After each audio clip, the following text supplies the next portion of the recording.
In this video, we're going to look at integrating slightly more complicated functions. That is, functions in the form f of ax plus b. So that's like a function of a linear function. Let's take a look at how this works. All right, so by the end of this video, we should be able to integrate things like sine of 3x plus 20, okay? Things where it's a function of, and then some kind of linear term in here. So ax plus b, 3x plus 20, or e to the power of minus 2x plus 4, or ln of x minus 10, etc. Anything where we've got a function of a linear form, or 12x plus 5 to the power of 7. Now, in order to integrate these, it's easiest to look at what happens when we differentiate them. So take, for example, a function like sine of 2x plus 10. If we were to differentiate this, what happens?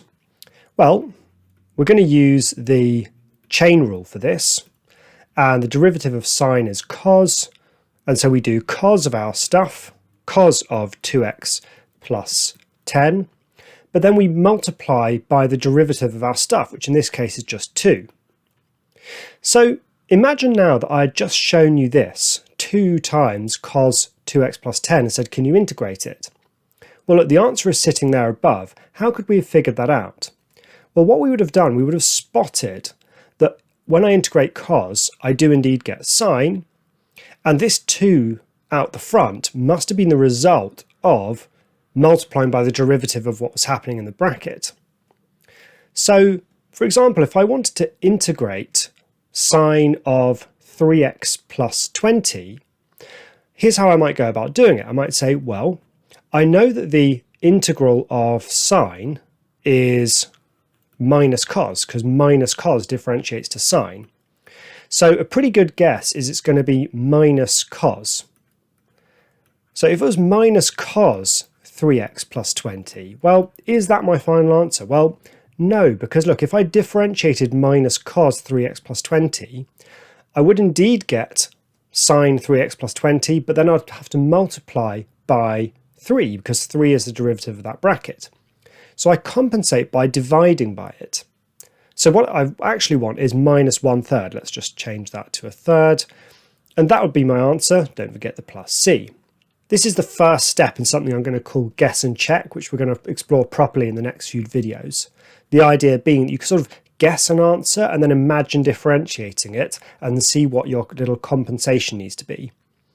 So how about this one? So I know that if I differentiate e to the power of some stuff, I keep e to the power of some stuff, but I multiply by the derivative of that stuff. So if I integrate, I just need to divide by the derivative of this stuff here. So what I'm going to get is minus 1/2 e to the minus 2x plus 4, because, plus c. Because just imagine differentiating this. If I differentiated this, I would keep my e to the power of stuff, but then I'd multiply by the derivative of minus 2x plus 4, which is minus 2. That would cancel with my minus 1/2 here and leave me with this. Okay, let's have a look at some proper examples. So can we find the integral of cos of 3x minus 15? So here's a structure that I suggest for this. We can take a guess at what our answer is. And a good guess for this is going to be sine, because I know that sine differentiates to cos. So I'm going to say my guess is that the answer is just sine of that stuff. Okay, now I'm going to check by differentiating this. So when I check, what happens? Well, I differentiate this, so I get the derivative of sine is cos. So I get cos of 3x minus 15. I multiply by the derivative of my stuff, which is 3. Okay, so my check is 3 times bigger than it should be, because I want cos of 3x minus 15, not 3 cos 3x minus 15. So it means that my answer must just, or rather my guess must have just been 3 times too big. So my answer is just going to be 1/3 sine 3x minus 15 plus c. So this guessing and checking is something which, as you become more confident, you might be able to just skip out. We'll definitely look at some examples later on in future videos where you won't be able to skip it out. But in these slightly more simple cases, you may get to the point where you can just do this in your head.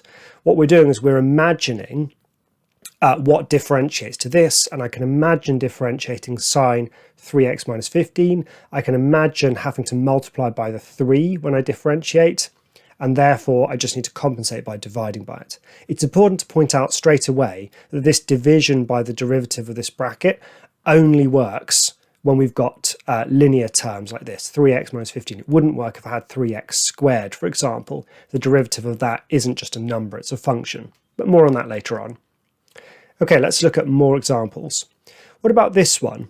Evaluate the following integrals. Well, we've got the square root of 2x plus 3. So I know that when I'm dealing with roots, it's actually easiest to write it out as an index. So that's 2x plus 3 to the power of a half.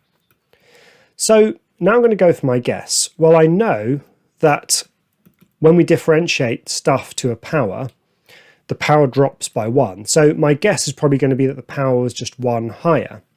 So I'm going to guess 2x plus 3 to the power of 3 over 2, because I know that when I differentiate this, power goes to the front, power drops by 1, and the dropping by 1 is what gives me that half over here.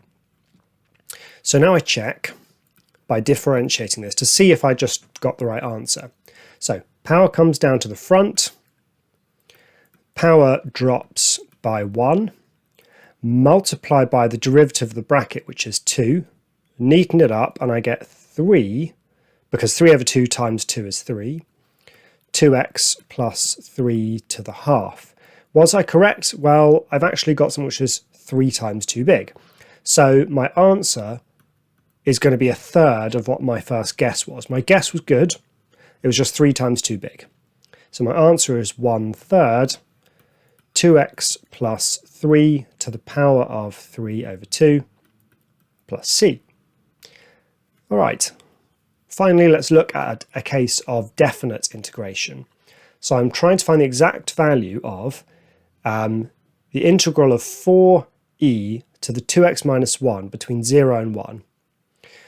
Okay, so in integrating 4e to the 2x minus 1, what's my guess going to be?